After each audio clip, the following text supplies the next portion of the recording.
Good evening, everyone. I'm new with this microphone, so it is my great pleasure tonight to introduce Don Mitchell, our public speaker. And it's also great that his public lecture also coincides with the 10th anniversary of Guru, which is an ongoing event that's going to be lasting for 2 days, and we've had some really nice talks this afternoon. I think all in all, we're off for a very good start. Don was born in California, and he went to San Diego State University as an undergraduate, did a master's in Penn State, and did a PhD at Rutgers, all in geography. Yeah. After that, he has taught at the University of Colorado at Boulder, which is where he has met his co-conspirator, Lynn, over there, who's also with us today. And he has been teaching at Syracuse for the last 15 years. Don is the recipient of an incredibly prestigious award, the MacArthur Genius Fellowship. So, in fact, we have a genius among ourselves today. Lynn is shaking her head.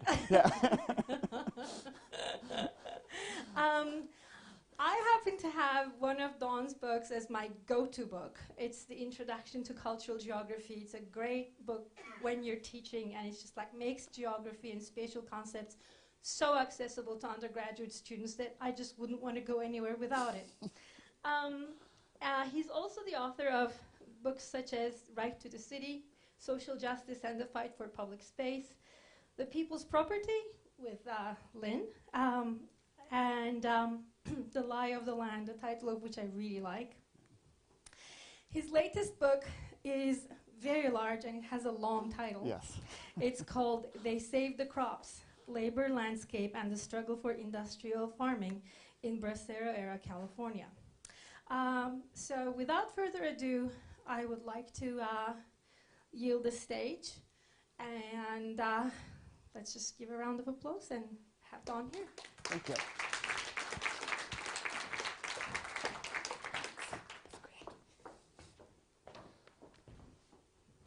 Well, thank you very much, Zainab, and thank you everyone for coming, and thank you particularly to Guru for inviting me to this. It's really an honor and a privilege. I've had a fabulous time this afternoon listening to the history of Guru and getting to know some of the struggles, intellectual and otherwise, that folks have been engaged in. It's really been nice to hear that and to learn about these things, and also to finally be in Newcastle, where I have not, unless you count the ferry port, have never been.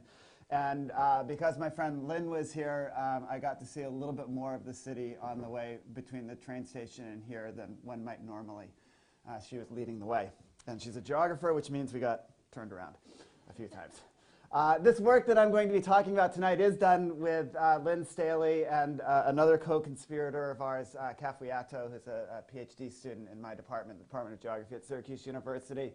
And it's part of a very, very big project, a totally unwieldy project. You can tell just by the title, which is Public Life and Democracy, or the other way around? Democracy and Public Life in the United States and the United Kingdom.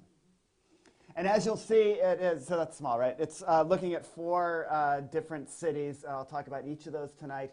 And it's looking at 4 different kinds of places or spaces, one of which is kind of traditional public spaces, streets, parks, and so forth. And out of that, we came to realize, in talking with a lot of people, that what we were becoming particularly interested in were struggles over new forms of policing. Largely in public spaces, but maybe more broadly in neighborhoods and so forth. And that's what I'll be talking about tonight. And I'll be talking about it through telling stories from all 4 cities that we are looking at, and then trying to draw out some ideas about the ways that policing, particularly community policing, are changing, and maybe some of the implications of that for the rights of the city. So our first city, Denver. In 2005, the private Denver Police Foundation funded visits to the Denver, Colorado Police Department by nationally prominent consultants to assist in the implementation of broken windows policing in the city.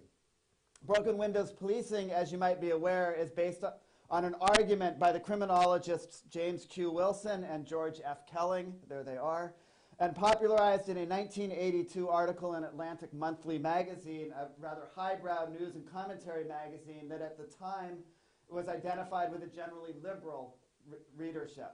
The broken windows argument is, of course, exceedingly simple. It argues that small nuances such as broken windows, trash-strewn lots, and unchecked panhandlers or problem neighbors left untreated lead not only to more crime, but especially to neighborhood deterioration and the rise of social disorder. By its title, Broken Windows suggests that its primary focus is on the built environment. But as Catherine Beckett and Steve Herbert have correctly argued, its real focus is, as they put it, on unwanted human behavior, particularly that which is engaged in by disreputable or obstreperous or unpredictable people, panhandlers, drunks, rowdy teenagers, prostitutes, loiterers, the mentally disturbed, as a cause of diminished quality of life for other urban residents and as a precursor of serious crime. Despite the fact that numerous studies have shown that broken windows policing does not work, it does not produce the results that it expects, namely a reduction in more serious crime, it is nonetheless taken as near universal common sense by police agencies and community activists alike, providing a significant impetus to the so-called zero-tolerance policing approaches to minor misconduct. Broken windows ideologies have thus become central to many models of community policing. Its general assumption that communities are under siege, that minor disorder, both environmental and behavioral, must be tackled if communities are to flourish, and that aggressive, visible policing is central to this effort, undergird just about all officially sanctioned and adopted community policing programs, even if it is not taken to the extremes of, for example, New York's zero-tolerance policies of the 1990s. Broken windows is understood by many to have the particular benefit of reducing fear and thus allowing citizens to reclaim their communities. It is understood by many, but not by all. As the consultants which were described to us by one interviewee as these police industry people who have a vested interest and made money off criminalizing and expanding the prison industrial complex in all its forms and in the surveillance of people of color, as these consultants started arriving in Denver, some, like the African-American Latina activist that I just quoted, were rather alarmed and incensed. The rollout of broken windows in Denver featured stories of, as she put it, Latinas in the Westwood neighborhood who felt like they couldn't walk around safely. While she argued there was legitimacy to these fears, she also said that having the face of young Latinas front for a police department shift felt so manipulative. Part of our outrage was that you don't listen to us when we say that we need more rec centers. You don't listen to us when we say that we need more services to keep our people out of jail. And now you're saying, oh, we're going to listen to you because we can make our community safer by bringing in more police. For her, police are a component of safety, but they are not the answer to what ails the neighborhoods in Denver, especially given the antagonism at the heart of the relationship between the police and communities of color in that city. She therefore helped develop a campaign which was called Fixing Broken Policing, a direct reference to George Kelling's book written with Catherine Coles called Fixing Broken Windows, that is frequently cited as both the Bible of and the justification for broken windows policing efforts by pundits and think tank workers. Fixing Broken Policing, the campaign sought to develop a larger consciousness about this strategy they call broken windows, which is not actually a panacea, as well as to hold the police more accountable for their actions. For her, broken windows policing was not community policing. Community policing, she says, is about getting to know who lives in the neighborhood, is about the police getting out of their cars, is about walking through the neighborhood, is about knowing my son when he is coming home at night, he's coming home from college or from work. He is not a gang member. You know this because you know him, because you are familiar with the neighborhood. Community policing for her is also when the police are held accountable. By contrast, she suggests, Broken windows is simply more police targeted on hotspot areas based on data. It is to target areas, find suspicious individuals, question them until they consent to a search, and get lucky by finding something on them. Perhaps in part because of the Fixing Broken Policing campaign, but probably more for financial reasons and a generalized dysfunctionality in the Denver Police Department, community policing never really got fully rooted, our activist interviewee told us, and then funding was discontinued. And foot patrols and other hallmarks of community policing, as well as broken windows, were eliminated from many neighborhoods, much to the disappointment of other neighborhood activists that we spoke with, for whom broken windows policing was a central, indispensable part of their vision of community policing. As one said, to me, community policing is you go out and look for signs of things that could lead to more criminal behavior. Things which included not only enforcing building and zoning codes on property owners who let their buildings deteriorate, but aggressively policing homelessness. About broken windows policing, this activist told us, everybody loves it, and everybody wants it in their neighborhood. Every resident of Denver, she says, has the right to feel safe. Broken windows policing is vital for promoting, in her view, greater social cohesion in her working class Denver neighborhood. So our second city, Oakland. In Oakland, California, community policing is on a much firmer financial foundation than in Denver. In 2004, voters in that city passed, with a 70% majority, Measure Y, a ballot initiative that increased tax levies on property and on parking lots to raise $18 million annually for enhanced fire protection, anti-violence programs, and especially policing services, with in fact half of the total of that $18 million dedicated just to this last category. In particular, Measure Y's policing services funds were dedicated to hiring 63 problem-solving officers, or PSOs, to supplement the then 739 regular police officers. In 2010, voters passed another initiative, again with a 70% majority, removing a provision from Measure Y that had suspended funds for problem-solving officers if regular police staffing levels fell below that threshold of 739. As budget cuts have decimated Oakland's regular police force, citizens have voted to continue levying a special tax on themselves to support community policing. Even though, as a Rand Corporation report detailed before the election, its evaluation of community policing, the community policing part of Measure Y, was not altogether positive, due to poor training, frequent transfers of problem-solving officers out of their beats, infringement on problem-solving officers' time, and lack of community participation in problem-solving efforts. It is clear, in other words, that like broken windows policing, proof of effectiveness bears little relation to community policing's popularity. The deployment of problem-solving officers as part of a reorientation of policing, often generalized simply as community policing, but which in fact should be more accurately known as problem-oriented policing, or POP. For Herman Goldstein, the originator of POP, broken window strategies were policing means. He thought police theorists needed to spend a lot more time thinking about what police's ends were. For Goldstein, the essential end product of policing was dealing with a wide range of behavioral and social problems that arise in the community. These problems, he argued, are the residual problems of society, not the ones accounted for by other institutions.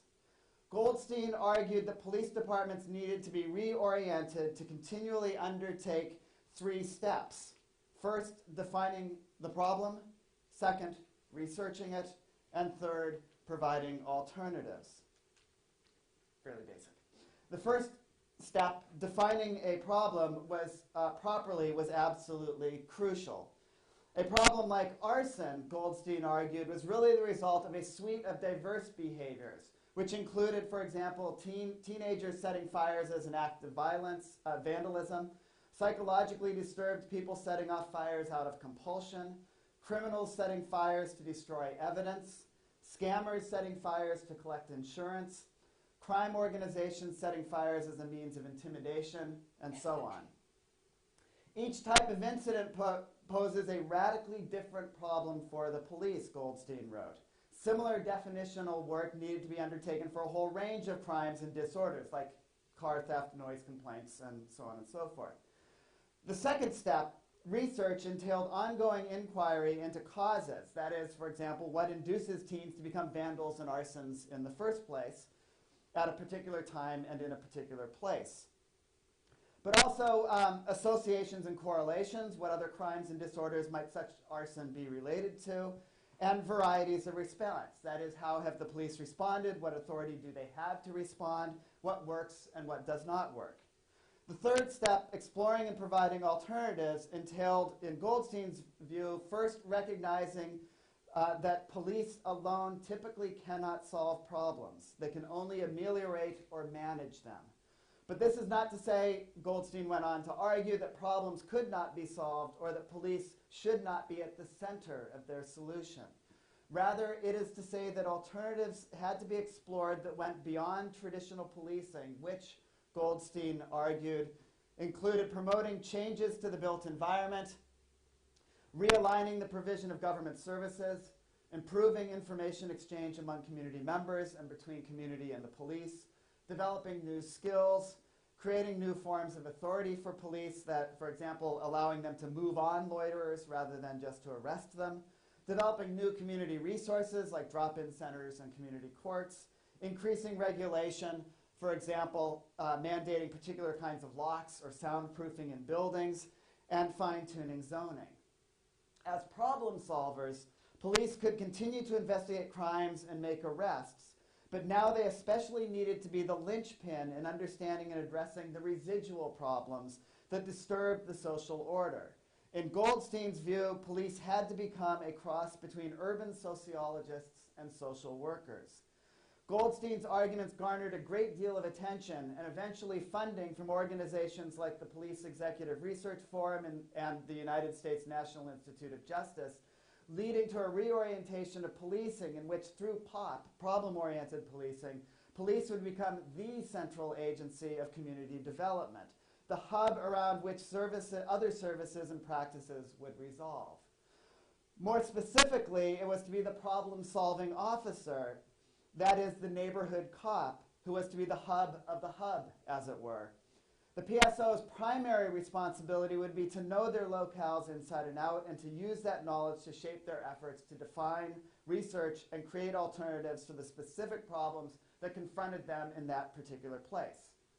Or at least that was the goal. In Oakland, that goal seemed to be pretty widely missed.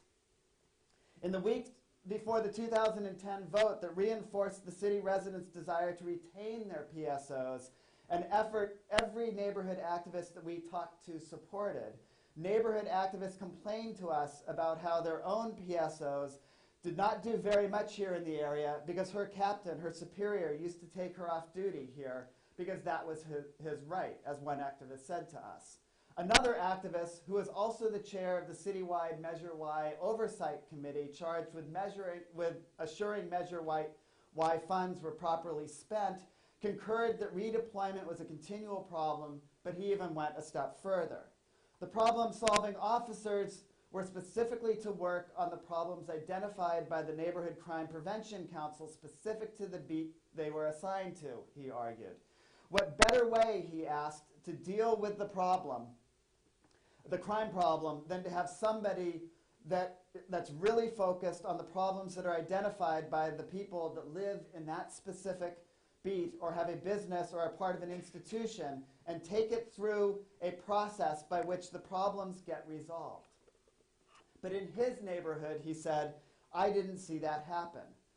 The police never took one of our priorities that we established and made it a project, the problem-solving officer, that they take through what is known as the SARA process: scan, analyze, respond, and assess. One of the ways in which Goldstein's approach to problem solving has been codified. To be effective, this activist told us, the PSOs need to be not social workers, but let's call them community workers. In his own neighborhood, the Neighborhood Crime Prevention Council has been active in seeking to address problems of crime and disorder broadly. For example, cleaning up the strip on one of the main entrances to the neighborhood, because doing so, as he put it, conforms with the old broken windows theory. And he continued, I think you really have to take a comprehensive approach to dealing not just with the reality of crime, but the perception of crime. And the key to that, to me, is making as many connections as possible between different groups of people. Community policing, defined by the POP approach, is central to the promotion of community cohesion in this view. Community policing, this activist argued, has great potential to eliminate racial profiling by getting the buy-in of the larger community. But in his own neighborhood, which is mostly working class and a mix of Latino, white, and black residents, the neighborhood council has had trouble securing and retaining the involvement of African Americans. We really failed, he says, in getting buy-in by the larger African American community in the neighborhood. But if they could get that buy-in, he argued, it would become apparent that we all want the same thing, and I think the cops need to see that, a safe community. Getting such buy-in has proved difficult in part because, as another activist told us, people of color are disproportionately negatively impacted by the Oakland Police Department. In fact, her organization sponsored a study that had concluded that there are basically two different systems of policing in Oakland. One for the more affluent and typically lighter complected residents, and another system of policing for folks in what we call the flats, the lower elevations which are predominantly people of color. For her, the institutionalization of PSOs through Measure Y had been a mixed bag. While neighborhood crime prevention councils have in some instances helped improve police-community relations, in other instances, she argued, they have become what she called a kind of vigilantism and reinforced owner versus renter tensions. This, she says, is not our view of the way community policing is supposed to work. It is not supposed to essentially demonize those people who are perceived to be problematic by the more well-heeled and more vocal members of the community. Her organization, she told us, was involved in the liftoff of community policing in Oakland in the early 1990s. We did all the reading of Herman Goldstein, and all the original guys who promoted this stuff. Our understanding is that the community policing is meant to establish the community's role in how policing is conducted. But, she continues, we have a very clearly polarized community here. Community policing has not been successful in establishing any kind of clear communication or receptivity from the part of this community that does not trust the police. Community cohesion in Oakland, meant to be achieved through community policing, remains, it seems, chimerical. So, across the ocean to Manchester. The riots that racked the English cities in the summer of 2011 caught many off guard. As one Manchester City employee whose job focused on community safety wrote to me in an email on the day after the city's hottest night, yes, it is quite ironic after my confidence around community cohesion last week. This employee was fairly sure, however, that the riots in his city represented more a new tactic for criminals to steal rather than a major rift in society. Given the experiences of the 1980s, this is a strangely reassuring conclusion, as it seems like we can deal with that. His confidence comes in part from, unlike in Oakland, the seeming success of POP policing.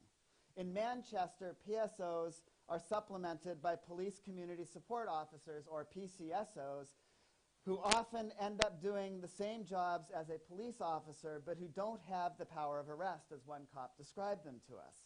They wear uniforms, as you probably all know, similar to those worn by constables, only the color of their hat bands and their T-shirts vary, and act as the eyes and the ears of the police while engaging in problem solving, all at a lower salary than regular constables.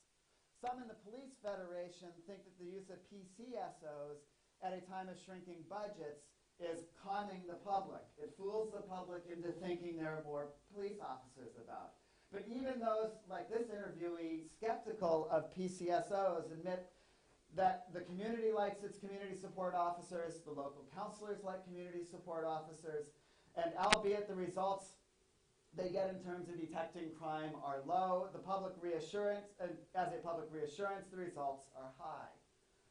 In all of this, as in Denver and in Oakland, the question of who constitutes the community rises to the fore, especially as Manchester has seen an influx of new immigrants over the last 10 to 20 years, particularly Roma, Slovaks, Poles, and others from the eastern edges of the European Union in particular. South of the city center in Levenshulme and Gorton South, according to one officer, there was a lot of pride in the area, and suddenly you had an influx from the Roma community. They settled here because it was cheap, affordable, private property rental available. So all of a sudden, you've got this different culture arrive en masse. What happened was you ended up with a community within a community who didn't feel the need to integrate. Among other things, what seemed to upset many members of the receiving communities was that the Roma, especially the men, tended to hang out on the streets in relatively large groups, sit in parks and speak a foreign language, spit sunflower seeds. The mess that this was made was mentioned to us by several interviewees. Lynn and I and Kath, we spent a little time looking for that mess and never really found it among all the crisp bags and everything else. And especially, we were told by lots of people, they didn't use the bins. At issue in this part of Manchester was how they used the streets, how they used public space, we were told. For police in Manchester, it seems, judging from how often this came up in our interviews, largely unprompted, the arrival of large populations of Roma and other Eastern Europeans presented the city with a classic case for pot-based community policing. The behaviors at issue were not illegal, and most cops were careful to say that they were not even antisocial. They were rooted in deep differences within place and seemed to have an impact on at least some people's quality of life. Besides implicating questions of public space behavior, the presence of Roma and others also implicated the role of private landlords and to some degree the housing associations, and required an examination of city services like garbage collections, and particularly education on both sides, geared towards, as one police-affiliated interviewee told us, changing people's habitual activity. The PSO for this area, an award winner who was mentioned by several other interviewees as among the very best in the country, worked closely with the local MP and coordinated his efforts with a local agency that had developed a mentorship program geared toward helping Roma better negotiate dominant English and Mancunian culture. The officer also helped create multi-agency patrols whose members could meet a family and, as one patrol member told us, introduce them to Ross, about whom we said, this is the bin man. Ross isn't really the bin man, but he deals with the environment, and that was the best way of describing him. And Ross was then able to knock on the door and say, do you know what day you need to put your bin out? You put it out on Tuesday. Because the families are highly mobile, this patrol member told us, the education can never stop. Cops are at the center of these educational efforts, coordinating them, explaining to residents their value, constructing a framework through which a more harmonious community might be instilled. The PSO for the district thinks this sort of joined up or multi-agency work is crucial and seeks always to promote it. When he meets with the community, he typically brings with him a partner to speak about a project they are working on. Or he asks a member of the community to speak about why they love their neighborhood. He will seek out community input because I think if people can tell you what the problems are, you can address them, and you can address them, they'll feel better, and then the quality of life increases automatically.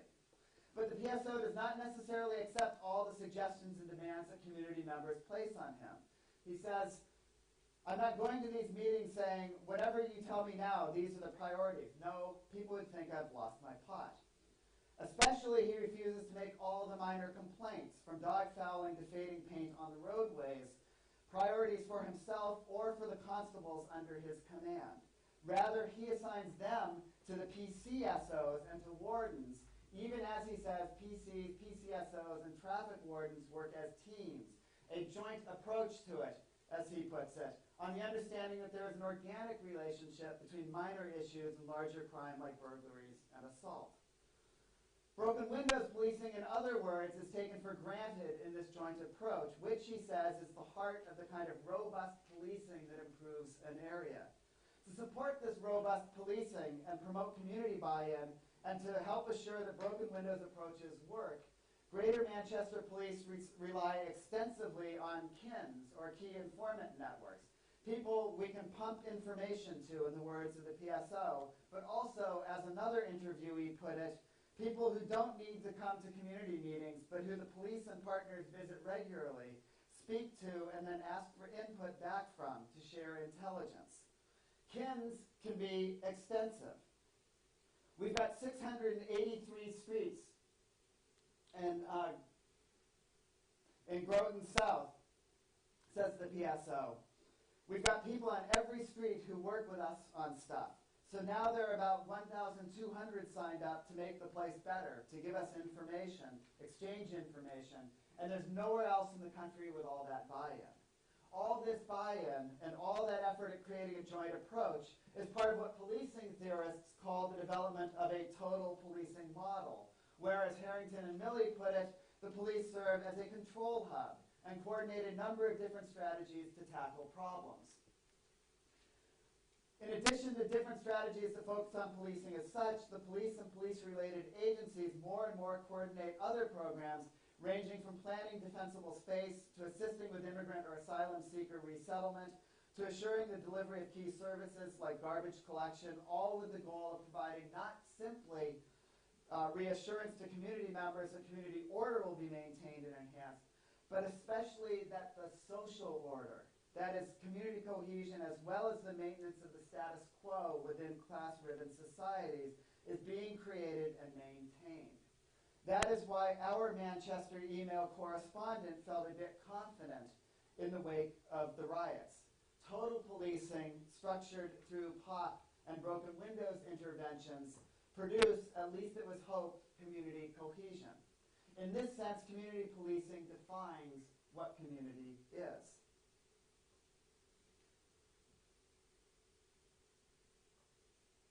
Here we are. Got off that one. Glasgow takes the joined up approach to policing very seriously and understands community policing to be part of a much more comprehensive program of social service provision and cultural change. All kinds of actors are involved. Police officers of various stripes, of course, but also housing association managers, city council workers, city council members, the fire department, code enforcement officers, private landlords, environmental health workers, the education department, and in Govan Hill, they meet daily, appropriately enough, at a place called the Hub. Only one key player seems perpetually absent from the Hub, community members themselves. The local beat officer takes the lead at the Hub in a partnership meeting that is basically a problem-solving group, as a police inspector told us. We take a look at what's happened in the last 24 hours in the area, he continued. And if there's things we don't think are relevant to it for our partners to be involved in, we do information sharing and try to do problem solving around that. Before there was the Hub, according to a different police officer, we had difficulty knowing who to contact with a particular difficulty. But with the Hub, we can pass all our difficulties on to the police coordinator, who can then take it straight to the correct department, as opposed to us trying to track it down through a million different numbers to try and find the right person to speak to. And it allows other associations or other partners to bring information to the police that maybe wouldn't always be brought to the police's attention. In doing so, police in Govan Hill assume the central role in determining and producing community cohesion. According to the inspector quoted a second ago, no residents go to that meeting because it is a partnership meeting. Resident input is instead garnered through monthly community councils, where we, that is the Strathclyde Police, go along and do an input in relation to what the crime statistics look like. Another officer described these monthly meetings as greeting meetings, which if I had a decent Scottish accent, you would recognize as the Scottish word for crying, making clear just how the police understand the role of community in their operations. After the partnership meeting at the Hub, the group might visit a local resident or somebody who's got antisocial behaviors and do a partnership visit to them and speak to them about the antisocial aspects of what's been happening, and perhaps develop a further intervention such as an acceptable behavior contract, which would be made part of their tenancy agreement with their housing association. Whatever its other effects, these partnership visits are meant to provide reassurance to community members. The biggest thing in community policing, we were told over and over and over again, is public reassurance, reassuring the public about what we are doing. According to a police officer, beginning in October 2010, Strathclyde Police made a concerted effort to have more community officers on the street, and they are very visible, providing public reassurance. And basically, we have had feedback directly from the community saying, I feel safe to be out and about because I know the police are around about the area. Who is being reassured, however, that is which members of the community, is not clear, nor is it clear what they are being reassured about. Indeed, not all Glasgow residents are very easily reassured. Those who exist beyond the bounds of the police-defined civic community are often hostile to the police presence, as one cop told us. And as one young activist argued, it is important to remember that while the state exists as it does under capitalism, you've got inequality. The role of the police, and you've got inequality. The role of the police is to maintain social peace in society where there is inequality and injustice. As he goes on to say, crime is indeed a real problem, but policing is class-based and class-biased. I don't think there is any denying the fact that you need to police, but people are frustrated because look at how many resources and hours have been poured into harassing and attacking us activists in Govan Hill, and everyone knows the heroin and drug dealing and the rest that's going on, and it seems to be untouched. Some landlords rent flats for £800 a month without electricity or toilets. That's the real problem in the community, yet they're after us. A comrade of his argued, the police are an arm of the state and they represent the government and a system that's protecting the interests of the minority at the expense of the people in Govan Hill and all over. Community policing and community cohesion, in this view, is a class project aimed at protecting the current order and the groups that meet at the hub that are, as one of the activists told us, supposedly independent but supposedly represent the interests of the local people of Govan Hill. They're really there to maintain social control. They are collaborating with the Strathclyde Police. The organizations that are supposed to represent the local people instead participate in controlling the area and making sure nothing gets out of hand, that there is no real change. Central to these efforts is Glasgow Community and Safety Services, or GCSS, which is an arm's-length external organization set up by the local government and the Strathclyde Police, established in 2006. GCSS is wholly owned by the council and police and has the mandate of making people feel safe and secure within their communities by responding to antisocial behavior, crime, and disorder. The GCSS roots its work in broken windows theory, which, according to a Strathclyde officer, the Strathclyde Police have always worked to right from the 80s right through. As with other policing agencies around Britain, GCSS relies heavily on the use of antisocial behavior orders, though it always asks, we were told before issuing one, is there anything that we can do to assist you to stop doing that behavior? GCSS relies heavily on the use of community enforcement officers, the other uniformed officers in Scotland, to issue fixed penalty notices for dog fouling, litter, and that type of thing, to provide reassurance and to gather community intelligence. It operates an extensive network of fixed and mobile CCTV. It coordinates CPTED, or crime prevention through environmental design efforts. And it deploys hotspot intervention teams, which are youth diversionary staff with mobile football pitches that can be quickly set up in consultation with community organizations as a form of preventative work. Well, so what? Why have I just given you all of this detail about policing practices in 4 cities? It is because the practices of and the struggles over community policing in each of the cities' open windows, all puns intended, onto different facets of what we think is a significant evolution in urban development in the neoliberal era. The production of what might be called policing-centered community cohesion. Community cohesion, of course, has become something of a mantra in Britain in the last decade, especially in the wake of the 2001 riots in Oldham, Bradford, and Burnley. The phrase is less heard in the United States, though the practices it indicates and the problems the discourse of cohesion seeks to address are important there also. Community cohesion generally refers to cohesion both within specific communities, or what used to be called subcultures, and among such communities within neighborhoods, cities, and regions. The policy discourse that grew around the concept of community cohesion, as Ratcliffe notes, overly ethnicizes it and tends to use discourses of community cohesion to smooth over economic inequalities and exclusions. Class does not enter into the discussion, it does enter into the discussion, but usually only in relation to ethnicity.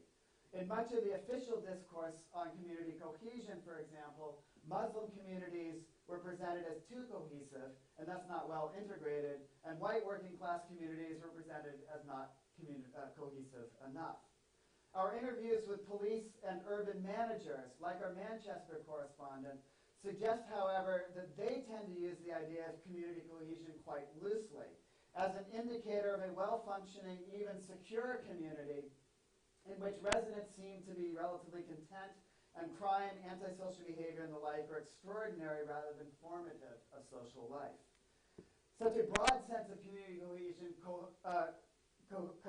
accords well with the definition of community cohesion offered in the Home Office's report issued in the wake of the 2001 riots, the Cancel Report as it's called. The report argued that community cohesion consisted of several identifiable domains. Common values, first common values and civic culture, which is defined as common aims and objectives, common principles, moral principles and codes of behavior, support for political institutions, and participation in politics.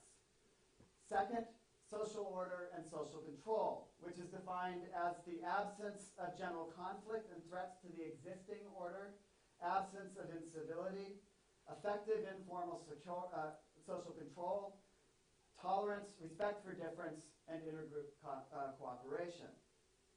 Third, social solidarity and reductions in wealth disparities, which is defined as harmonious economic and social development and common standards, redistribution of public finances and opportunities, equal access to social services and welfare benefits, ready acknowledgement of social obligations, and willingness to assist others. The fourth domain, social networks and social capital, that is high degree of social interaction within communities and families, civic engagement and associational activity, easy resolution of collective action problems, and the fifth domain, place attachment and identity, which is a strong attachment to place and the intertwining of personal and place identity.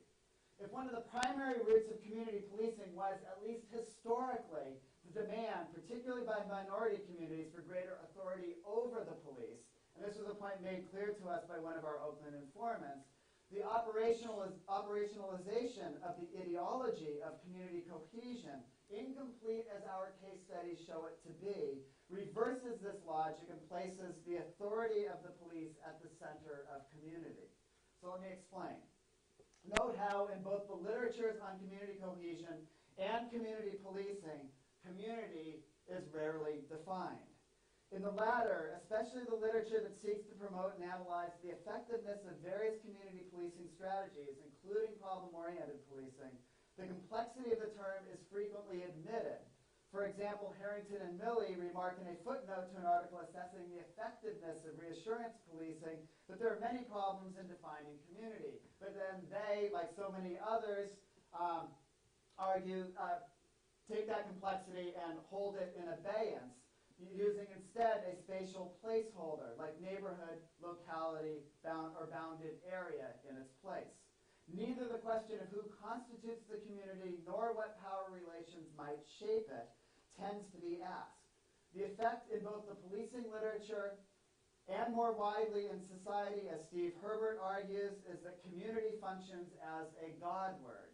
before which we genuflect in lieu of examining it critically.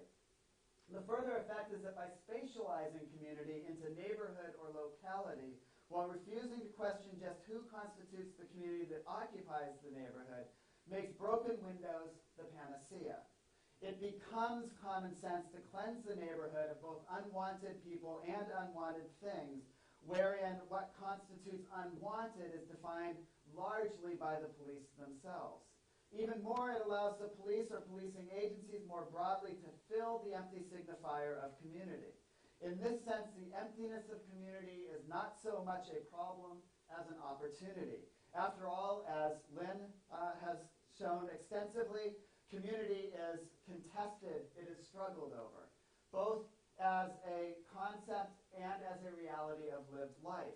And in that struggle, it is defined, given shape, and its relations of power are settled, if not permanently, then at least temporarily.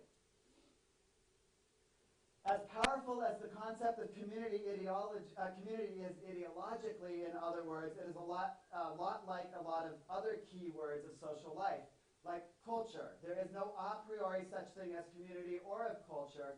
It is formed in process, the reified result of social struggle. What community is, and therefore what community cohesion is a function of the struggles that go into its making. Community cohesion is, in this view, a function of struggle over and in community, and especially the ability to win the struggle to define the community itself. The lack of definition of community in community cohesion and community policing literature and practice can be understood, therefore, as to some degree at least strategic. By holding definitions of community in abeyance, the meaning and actuality of community can be and is produced in the actual practices of policing. The fixing of broken windows, the arrest of homeless people, for example, the dispersal of sunflower seeds fitting Roma, the creation of hubs that admit no community members to the deliberation, or the deployment of problem-solving officers. Increasingly, in other words, community and community cohesion are produced by putting practices of policing at the heart of efforts to transform the social conditions that shape social life and social interaction on the ground. As Nicholas Rose argues, community is not simply the territory within which crime is to be controlled. It is itself a means of government. Its ties, bonds, forces, and affiliations are to be celebrated, encouraged, nurtured, shaped, and instrumentalized in the hopes of enhancing the security of each and all. As is well known, government, or these days governmentality, produces subjects and doesn't just govern society. It gives it shape, structure, and form in the first place. Likewise, policing. Community policing, with broken windows-based reassurance at its heart, has become the means by which community is given form, given definition, and made to cohere, both through the transformation of urban landscapes and through the transformations of people's collective and individual bases for social life. It does so by defining common values and deciding who and what behaviors transgress them.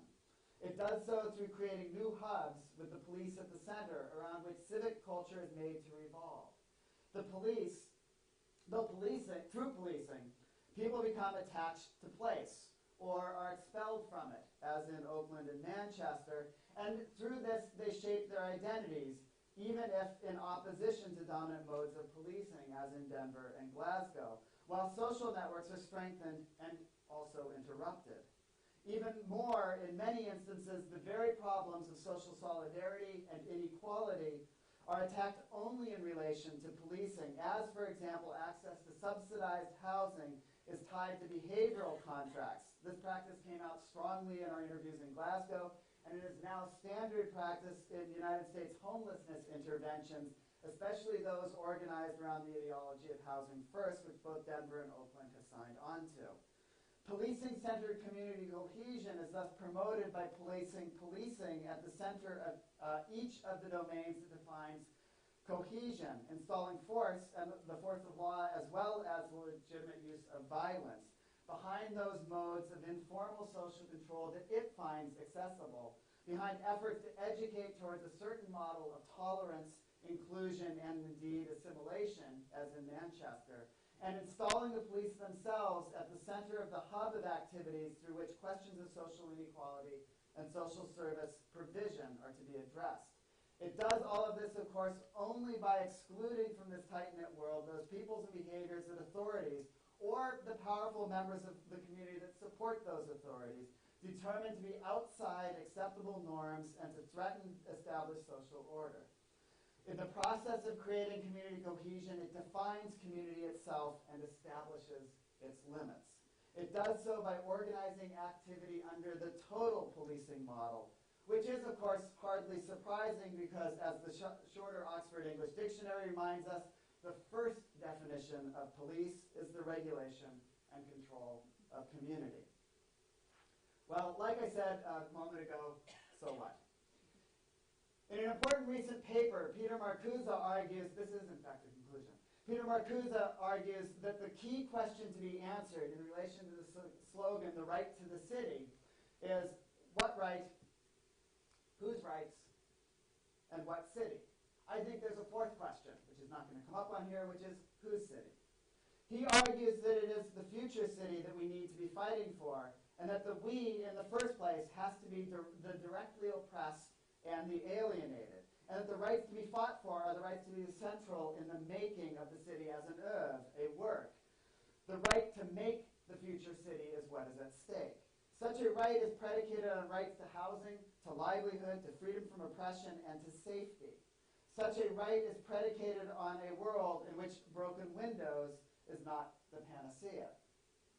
And yet, as Trevor Paglen puts it so perfectly, geography sculpts the future. The spaces we create place possibilities and constraints on that which is yet to come.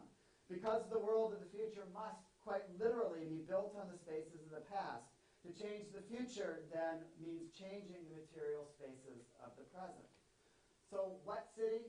The future city, Marcuse says, but any future city must be built out of the city that is here and now, and is a city whose spaces are more and more being defined by the total policing model in which broken windows policing is understood to be the panacea. Whose city? More and more, the city of the here and now is the police's city. This is far more advanced. The project of policing-centered community cohesion is more complete and, in fact, less contested in Britain, particularly in England, than it is in the United States, where the implementation of community policing, as we have seen, is far less total. But in both countries, the struggle for the future city is clearly being won by government in the sense that Nicholas Rose used that term. And it is won by squeezing out, if not actively eliminating, the directly oppressed and the alienated, as the police produce a particular and a particularly regulated community, and a form of cohesion designed to protect the status quo, a cohesion that consists in the absence of general conflict and threats to existing order, as the Cantel report put it, as well as support for political institutions and participation in politics, even if these might sometimes be coupled with social solidarity and reductions in wealth disparity. Problem-oriented policing, like community policing in general, is in many ways quite attractive. Like the Glasgow activists say, there will always be a need for police. But what the rise of policing-centered community cohesion suggests is that the struggle for any broader right to the city, a city more akin to what Lefebvre dreamed was possible, will entail taking on the total policing model that is community policing as it has evolved over the past generation. It will require that the police become subservient to the struggles that define urban community and are placed in a position of subordinate position of authority rather than, as they are becoming definitive of urban community. Broken windows is definitely not the panacea, but attacking broken windows ideologies and practices and their variegated kin, practices that make community a function of policing rather than vice versa, which is what our Denver activists and one of our Oakland activists were struggling for, must be the starting point if the cry and the demand of the directly oppressed and of the alienated for the right to the city is to be heard. So, thank you.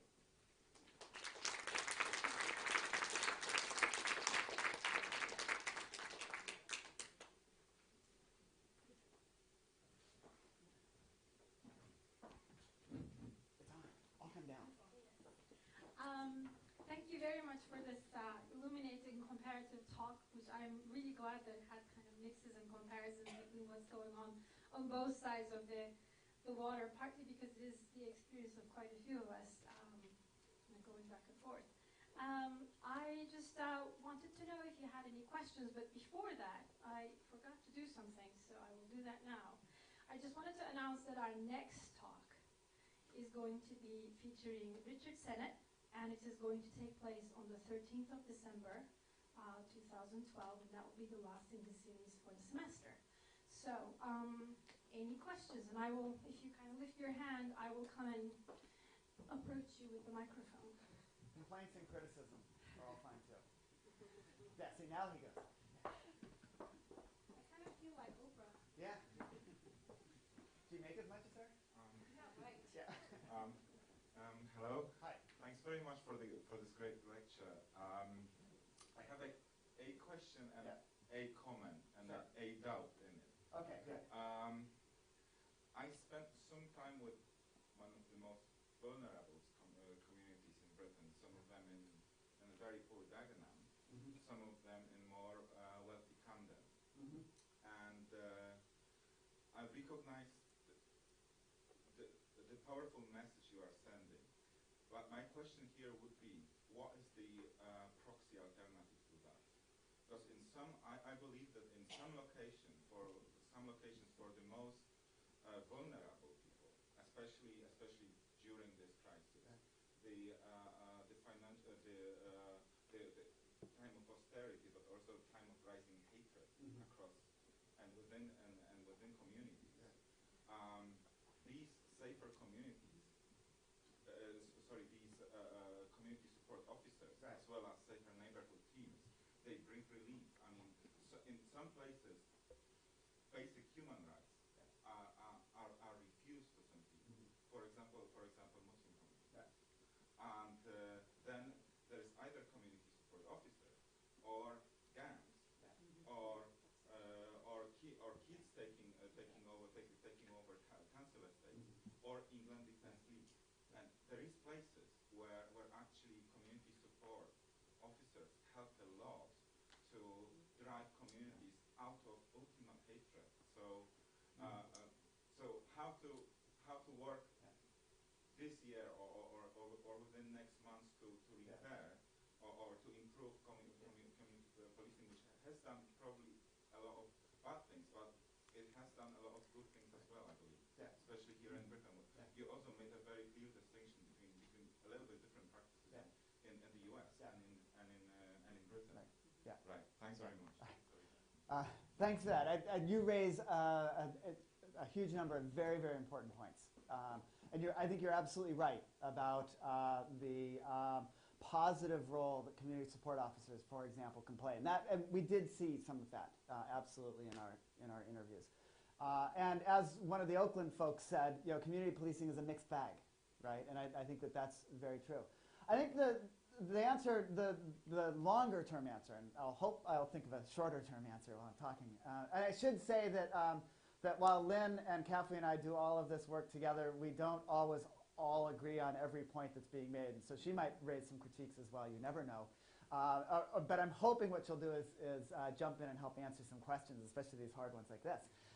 And so, a longer-term goal that actually takes us back to some of the origins, at least in the United States, of community policing, which were around particularly targeted communities, right? So African-American communities in the U.S. context, demanding greater control over policing practices, right? Now, how that control is going, or how that demand will be operationalized is a very difficult question, of course. But demanding that through, and the response in the U.S. context was the creation, eventually in some places, of police oversight boards. Many of them have very, very few teeth. They're not particularly effective to keep control over the police because it was police who were targeting African Americans, particularly during the Civil Rights era. So there's a particular history there, but the demand for community policing was a demand for community control over policing practices, right? And I think that still has to be the long-term goal. There's much that community support officers, problem-solving officers, and all those other acronyms that I was throwing out there do that is very, very important. And some of that educational work that they do, and we saw this in Manchester in particular, can be very important because it is about teaching tolerance, right? And that's an important function. That, too, is a question of authority, right? And where that authority comes from and the basis upon which that authority works. One of the folks that we talked to, she was very, very interesting, working with some of the community policing teams. She herself was not part of the police. Talked a lot about this education. She talked a lot about how she did not want to see the assimilation of immigrants. But everything she talked about in their practices was precisely about assimilation, right? And it was geared in that direction. And a lot less of it was about the maintaining the kinds of difference that marked these folks out in the first place. So none of that's answering your real direct question of what do we do in the here and now when the cops might be our best answer. I think we find ways to support those practices that are good, right, that are important. Again, in the U.S. context, it's sometimes the police who know the vulnerabilities of street people, right, and can be relatively tolerant of them sometimes. Sometimes they aren't. And that's important, right? So we have to find ways to support that kind of policing. I think that's what the Glasgow activists were talking about. Policing will always be necessary in a society, right? It's what the aim of that policing is, right, and who has authority over that policing. I think I said the same thing like 5 different ways. Hi. Hi. Yeah. It seems to me that it's very, very interesting, but what you've done, just especially now, is you've shifted to the problem is not about policing, but it's about the way we govern ourselves. Yeah. And that's a really, really complicated issue. Right. And if we say to ourselves, well, we want more community voice, Yeah. the problems of articulating a community voice, especially where there's divisions, is really difficult. Mm-hmm. And I suppose what perhaps Conrad is saying, what I pick up is that there is we're relying, just like I'm coming from a planning background, and we teach professional planners with a kind of, we try to inject an ideology of community orientation and paying attention and respect for others and tolerance. And in a way, that's movement you can see is partly in the police. Yeah. So maybe we would all be wanting to support a movement within inside the policing which is carrying those values. Yeah.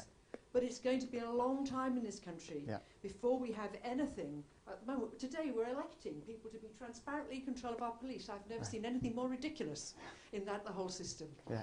But we don't know what is the way to articulate transparent policing, control of regulation of the police by an appropriate way, regulation of the health service, regulation of social. We've got the governance system is all to pot.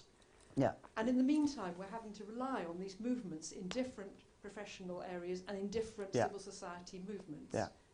So that was my comment. It was. It was a good comment. It was a really helpful comment because I think you're absolutely right that the issue is how we govern ourselves and not necessarily policing as such, except that what seems to be happening is that the police are becoming the de facto agency that is at the center of governing, right, the hub. And that I at least find problematic. If we think of the police as a professional force, right, and as an agency that has a use of violence or the threatened use of violence at its heart. And so they become the hub around which, and they become de facto the hub, in part because these are also such intractable problems. And for many of us, we just want to be safe. We just want to be secure, right? Which is a perfectly reasonable thing. And so we place, many of us, who, particularly those of us who aren't targeted, place our faith in the police because of that. And so the trick becomes one then of, as you're saying, working through the different kind of professions, I suppose, governing professions as they were, and maybe trying to think about other models where the police are not necessarily the hub of whatever that governing is, but to keep the metaphor going, one of the spokes. And I don't know what, I honestly don't know what ought to be at the hub and what way to do it.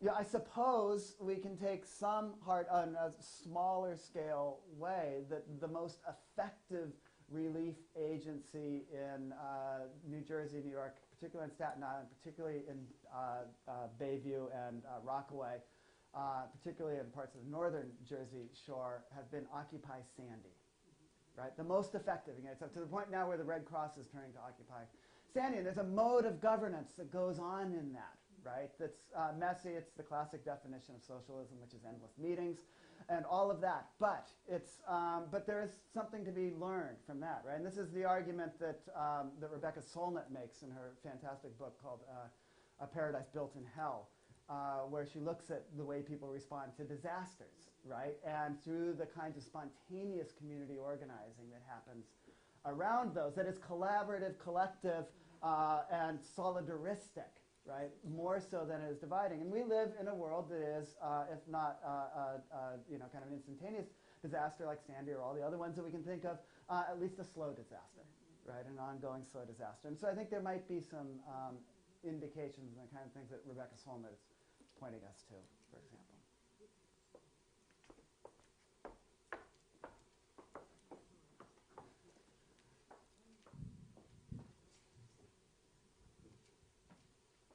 Thanks very much, Don, for a great talk. I wondered if you could put your narratives and case studies in a bigger context to do with the sort of spatial and legal transformations of cities themselves, particularly in trends like the proliferation of private enclaves, the proliferation of business improvement districts. Some of the work that you've done over the years has done foundational sort of work in these areas. I just wondered if you could put the total policing model, the community cohesion model in that bigger context where you have more private security, more sort of defensive communities organising their own security forces and more privatized spaces. The first draft of the paper upon which this talk is sort of based was 16,000 words when it was meant to be 6, and I still didn't get to that. So I think so, yeah. I mean, we're still working through a lot of these kind of things. And I think the hint is going to be one of the things that is behind the community cohesion ideology, the community policing ideology, or pieces of it, are in fact an assumption that the public still matters, right? They may take it in a different direction than I might. Right? But there is the assumption that the public still matters, that we cannot live in a world that is totally privatized, that there are larger polities or organizations and so forth. And being in the public realm, spatially and otherwise, is absolutely crucial. I actually think that's behind all of this. Cross-cutting that, of course, is the privatization of everything we've been living with for however long now.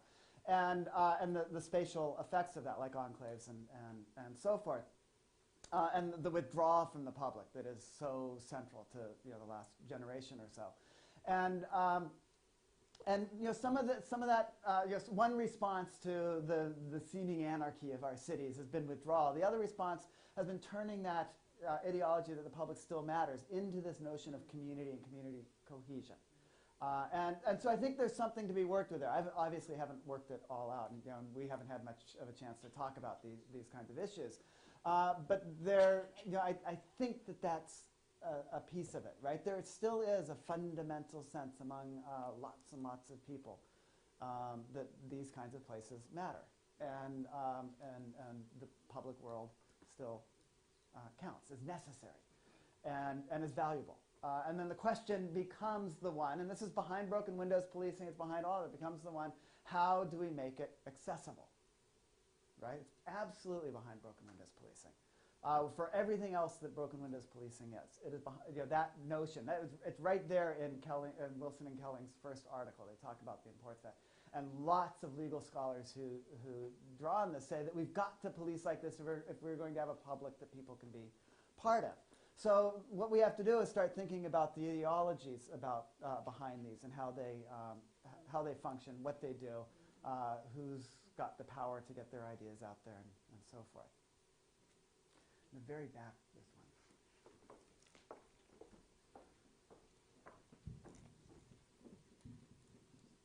Hi, I just wanted to pull back again on the ambiguities just around the definitions of the word, well, socially cohesive and community as well in the first place. I mean, kind of pulling on this time of austerity where, you know, public kind of sector positions and social kind of aspects of life are getting, you know, chopped across the board, and where people have to work 10, 12-hour days, you know, for minimum wage, and standards of living are going up, well, cost-wise. So it's, you know, what impact does that actually have on a community? Who gets to define it? I mean, when London now is defined as a corporation and it's being, you know, more and more privatised, and people can't afford to pay the rent on the houses, so they're getting essentially kicked out of the city and relocated to other places. I mean, you know, is it just, you know, can these terms be masked by powerful minorities, basically, just to marginalise other people?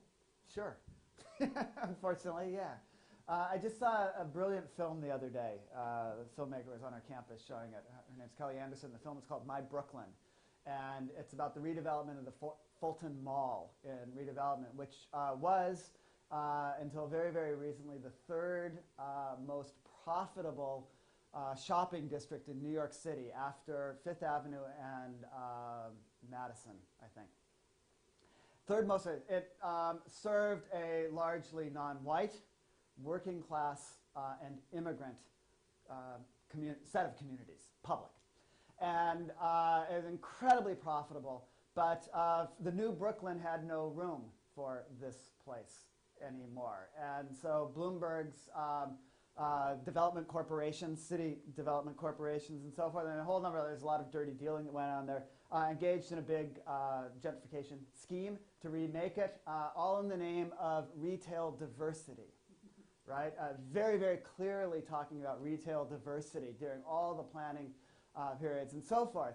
And then at the very end of the film, the reason I thought of this when you were talking, the very end of the film, one of the development officials talks about how you know, they're finally getting retail diversity. They're getting all of the same shops that people get in their, and she's not being ironic, get all the same shops that you can find in all the other malls,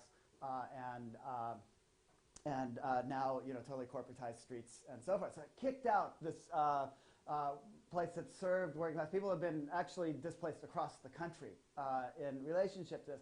It's a very, very small minority. In fact, Kelly Anderson found out who they were. It was 8 of them who were on the board of a development corporation who wrote the whole development plan, right, and then profited from it. And they're able to do exactly those sorts of things because of the way that private partnerships operated in the area and so forth. And so all of that's coming to totally redefine the community of downtown Brooklyn, right? Policing plays no part in her story in this, and I have no idea what it may have been. But it totally redefined who constituted the appropriate community for this particular place. It's a classic story of gentrification. And in doing that, right, people were pushed to the farther edges of the boroughs, right, or back to the south for many African Americans whose families had come up in the Great Migration around World War I. And it was a total remake, as it were. And that's obviously a common story, right? This is a corporation for London. New York is corporatized in many ways in that sense. And my small city, which has been in economic decline since the 1950s, is also in the same way. There is not a bit of redevelopment land that is not now controlled by a public-private partnership. And it's the same sort of stories that are going on in those.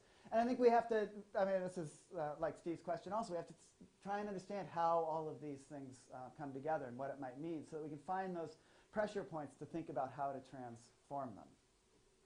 And I think that's what a lot of the activists that we talk about, as differentiated as they were concerned with doing.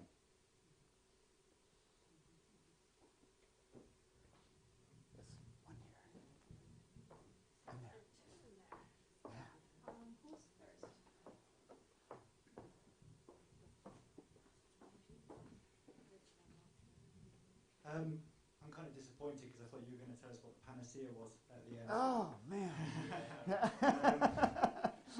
I work for a little community organisation in the West End of Newcastle, which is why I'm here tonight.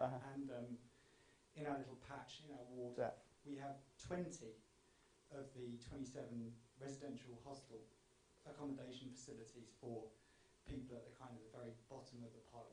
So people with multiple and complex needs, drug addiction, alcohol addiction, crime, offending behaviour, the whole sex offenders, Right. the works. Right. We have all the kind of problems Mhm. you would associate with that. We have needles in the kiddies' playground. We have, people defecating in the park. We have just the whole range, drinking, kind of street drinking, everything. And it was very interesting because we had a community meeting about it a few days ago. And we were kind of talking about all these problems with the local PC who came along.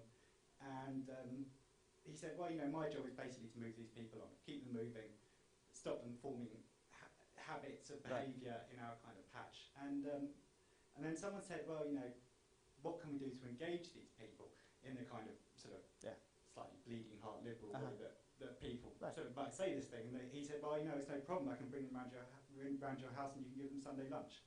Which I just thought was quite an entertaining response, but probably not what they wanted to hear. Right. But you talked at the end about eliminating the people who are most excluded. Yeah. And I didn't really understand what the mechanism, or is that a good thing or a bad thing? Because in some ways you can eliminate excluded people by making them stop being excluded. Right. But you can also just actually eliminate them by effectively getting rid of them. Yeah. Quite a lot of people in communities which are very damaged by that kind of behaviour would actually quite like those people to be eliminated full stop. Sure. So what do you say No, to those people who kind of think, well, this is hopeless? Yeah. We live in all these hopeless cases. Yeah. Whatever I said, what I meant to say was that our focus has to be on those who are, the deprived and the alienated from the world that we live in now. And that's where we start our understandings from. And that doesn't mean you ignore all the other needs, the conflicts that are going to be central to all of that. And so it's more that notion of dealing with the problems by not eliminating the people, but eliminating the problems that are at the root, or working on those, and continuing to find ways to invite them all in for Sunday lunch. And I think that's crucial. I think that's a crucial political orientation, right, for thinking about these things. It talks about who are the members of my community, your community, whatever community is, right, and whose needs we pay attention to, whose needs have a priority, right, and then try and think through all of those implications and indications. And that, as Patsy is saying, is not easy, right? It's incredibly, incredibly difficult. And I know from the problem folks in my neighborhood are students, because I have very different sleep patterns than you do, and I just want them gone, right? When it's warm and they're loud, just that's all I can think about. One night a week when it's graduation night, I don't care because it's their time. That's fine. But I just want them gone, and I'm exactly like that, right? And so I have to start thinking this through myself, right, and understand. That's a very kind of stupid example, but it's exactly those kinds of issues, or that orientation that I think is important. We also have to think about the question of why it is that some neighborhoods get 20 out of the 27 hostels, right, and others don't. In this movie that I was telling you about, Neil Smith was interviewed for a lot of it, and he doesn't show up in the final version of the movie. He showed up in a piece that was done for one of the activist organizations, and he says nobody talks about retail diversity on Manhattan's Upper West Side, right? They only talk about it in a place like Fulton Mall, right? So why is it that the Upper West Sides and Fulton Malls? And I don't know Newcastle enough to be able to give a couple of neighbors. It's here, but we have to start. That's the old classic set of problems of spatial injustice and so forth. And those are crucial issues to be tackled at the same time. The way we tackle them now is through frequently through gentrification strategies and not much else, which merely moves the problem, doesn't necessarily address it. Thank you. What a great presentation, Don. Thank you. Actually, I want to continue the previous question about the ambiguity. That's why I want to ask about the bias of power and authority or justice between the community policing that paid by police and self-community funded? Because you said that there's two difference. And the second question is about how community police or community cohesion define the society, because you stated many times when it's not vice versa. Mm-hmm. So why is it not? So your first one is the difference between community policing as police define it and community policing as other models might define it, right? And there, it's an interesting move. If you look back through the, kind of look historically at community policing, it's always been a struggle. And it's been a fight. And it's become one of these buzzwords that sometimes people don't delve into. Those who are fighting for it, for example, don't delve into so deeply. Sometimes they dive into it very deeply. And as I mentioned a little bit earlier, one of those roots of community policing was this push for community oversight over policing practices, right? Which would then, which reoriented, there's a longer history of policing which has to do with the professionalization of policing forces and therefore their abstraction out of particular politicized communities in the 19-teens and 1920s, both in Britain and in the United States. And then their professionalization into, in essence, a paramilitary force, their aloofness from all kinds of social practices, the way that they did the bidding of particular power interests, certainly in the United States case in the 1950s and 1960s, leading to a very, very strong reaction that sought more community oversight. At the same time that that's happening, different models of community policing are being proposed. And I think, I'll emphasize I think one of the things that happened was the police used notions of community policing and community engagement, community involvement, precisely to maintain some control or a fair degree control of their over policing practices at a time when that professional model was deeply, deeply problematic. And in doing so then took the initiative in many ways. Working with academics like Goldstein, who's very, very interesting, or Wilson, and others to come up with models for thinking about this. And that led to kind of a switch in the emphasis of where control lay. And the result has been, I think, community policing, certainly in the United States case, the way that it's talked about, and there where it's actually less complete than I think it is here. Community policing is a variation, I would argue, on the old professional model of policing. A real difference would be finding ways to develop modes of community control. And there are all kinds of ways we can think about it. There are privatized police forces all over. And that's a mode of community control over policing, right? Things like business improvement districts are a mode of community policing. And we know all the problematic aspects of all of those. We've gotten to a point now where we take business improvement district-sponsored policing for granted in many ways, but we rarely raise the question of what some other organization, right, not an organization of businesses and property owners and so forth, but some other organization might be if they were to be behind policing. I think it would be an interesting experiment to try and find out some of that.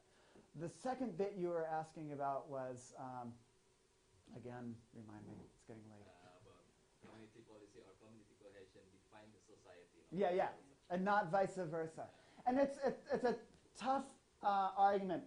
One of the things, and I think I glossed it way too much in what I was saying here today, is that we want to talk about community, or we want to talk about policing, how do we put it? Policing-centered. Policing-centered community cohesion.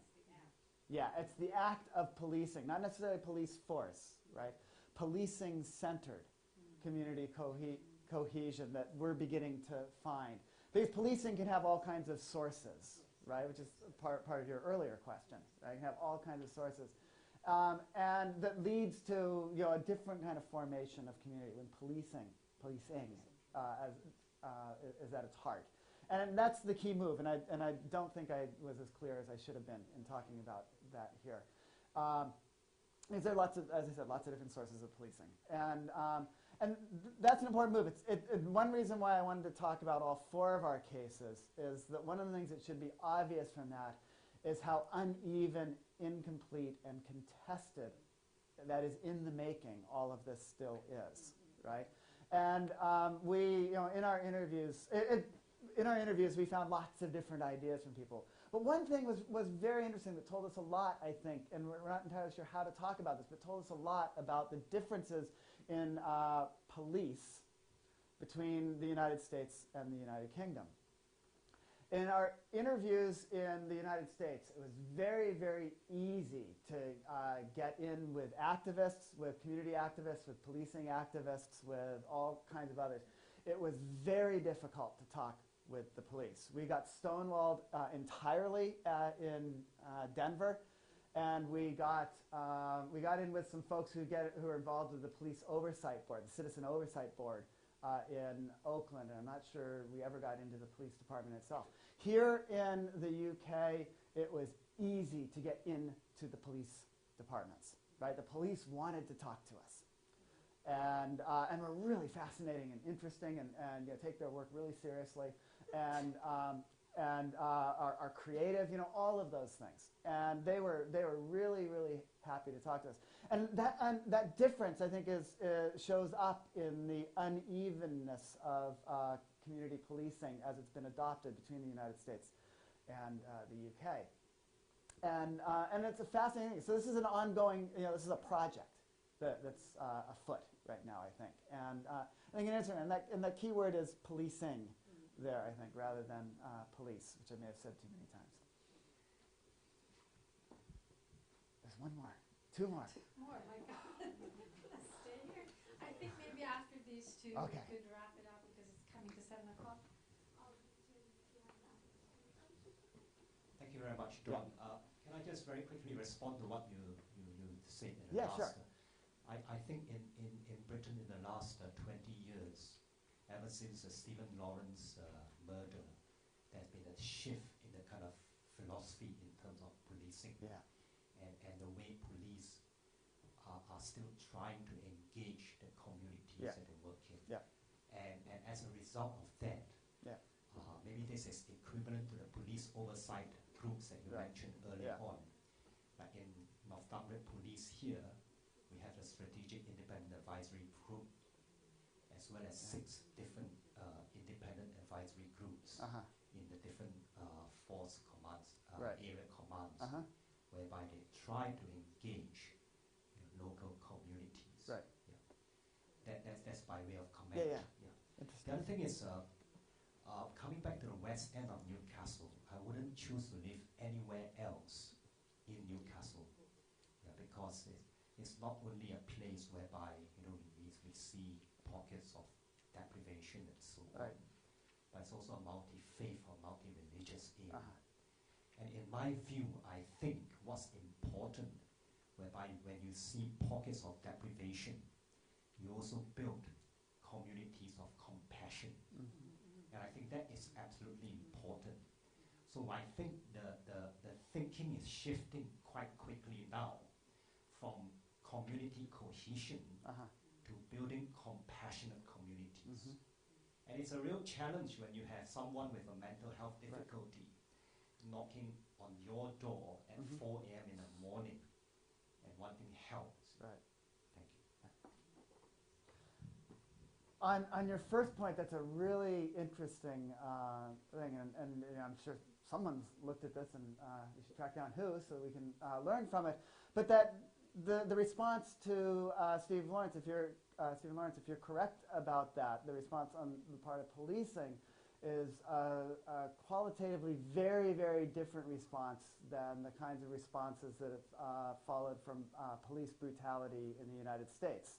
Any number of cases in New York City, for example, or famously Rodney King in Los Angeles, and lots of others as well, where and some of that might have to do with the greater degree of centralization of authority in the UK rather than in the US. But there are probably a lot of other reasons too. But there's something very interesting there. If that's one of the key responses to the Stephen Lawrence case was a rethinking of police engagement with communities along these lines, when similar forms of brutality are fairly common in the U.S. and you see far less, I think, of that. And this is kind of hypothetical on my part of that work. And then the notion of community compassion or compassionate communities, right, is an important one. I don't know that it evades the problems of inside-outside exclusion and so forth, as we were learning earlier today. There will always be people who are excluded from these, and we've got to pay close attention to that. But that language is helpful. I saw Lynn carefully writing it down for us. Were you going to say something about it? Well, I mean, just Rebecca Solomon's work again about Yeah. altruism and altruistic communities, but it actually came up a lot around the word dignity, not so much in policing Right. what we're doing, but how communities can treat people in a dignified fashion. And so it came up in some of our work with faith-based organizations providing food, and whether that's better done inside or outside as a matter of dignity. Yeah. And then the police actually were involved in that as well, in terms of regulating where food could be given to poor people. So there's this kind of the reason I was writing it down is there's this really complex relationship between the police, the faith communities, and policing, because both of them are involved in policing. Yeah. Yeah, exactly. Great. Last question. The first person to ask the question? First and last. It's me, Conrad again. Yeah. One of the, if you live in London and you are a black teenager, Yeah. you are a Cody. Yeah. You get to meet police quite often. Yeah. And if you meet a community support officer, he knows you by name. He will chat you. He will ask what your problems are. Then, 30 minutes after that, there's a police patrol. They will, as they see you, they will stop and search you. Yeah. This brings kind of a confusion to many communities between the I would call it positive, progressive policing approach and this very hard-handed approach. And here comes my question. In your research, have you tried to investigate how the British police deals with this disjuncture? And is there any exchange of information between these teams, and how do they communicate with each other? How they align, and how they, I don't know, do they work out any Right. common viewpoints or practices? We haven't investigated that directly, but in the case of Govan Hill in Glasgow, this notion of the hub, one of its goals is to overcome those sorts of things, but it's through kind of creating total information, basically, and hoping they have it. One of the places where this comes out in very interesting ways is in Oakland, and this is kind of making some moves from what we were told and making some assumptions on the basis of that. But community police officers in Oakland, or those who get involved in community police officers, are understood by the professional policing people, by many of them, to be second class. Right? They're doing community work, they're doing social work, they're not real police. Right? Real police are the macho ones who stop and frisk, who chase robbers, who do all those kinds of things. And Oakland has a particularly violent past with its police department.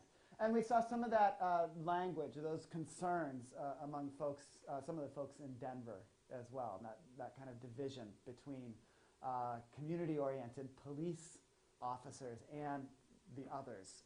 And that difference, right, which is a difference of culture, dare I say it, in the police force is a crucial one that sometimes plays into this. And so the activists who had that phrase that community policing is not the panacea, and I don't know what it is, that community policing is not the panacea, she was talking about this model of community policing where they knew her son, just like you were talking about.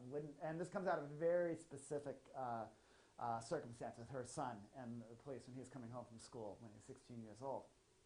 And her model is that she wants them to know that he's a good guy, right, as a young African American, and that so she's really pushing for that kind of more progressive sort of knowledge in full knowledge of the other cultures of policing within a place like Denver. And since we never got inside the police department in Denver, it's hard to know what is really happening and how those are understood, how much language, how much information is really exchanged, and so forth. The opposite thing is that if every cop knows us all inside and out, man, it's not a world I want to live in. You should remember that the reason we couldn't get into the police department in Denver is that the Denver Police Department was fielding a series of complaints for beating up Latino young men. That's right. One of whom was a police officer's son. Right. So Yeah. it was a little difficult in fact. Yeah. So, yeah. I mean, it's complex and contradictory, right? And I'm sure that kind of stuff. You can see that in New York, right, which is not one of the places that we look at, but just from reading the newspapers, where beat cops will know folks, but like in one of the policing strategies in New York is they flood neighborhoods with hundreds of cops every evening, and they go neighborhood by neighborhood by neighborhood, and they only to particular neighborhoods, of course, right? And they do this, but it's all the ones who are immediately out of police academy, right? They're scared to death, right? They sort of know how to use their guns, and then they're just kind of thrown into this. Like, they're told to pacify the street, right? And that's the police. And they're the exact same neighborhoods. There's a student in our department who's doing some research on this. They're the exact same neighborhoods where the city administration is also implementing new models of community policing, and they're doing both, right? And they're completely contradictory. I think I would like to, at this point, give our thanks. Is this working? Oh, just yell. Okay, I'll just yell. I'd really like to thank Don, not just because he gave us a really good talk and answered all our questions, but you may not know this, but Don drove for 5 hours, got on a plane, right? Yeah. Then got on a train, and then walked here to the train station.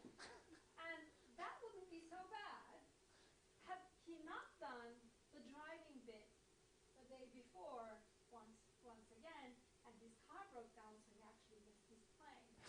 So I really would like to give you a really hearty thanks. And really Thank you. Thanks for the hard questions.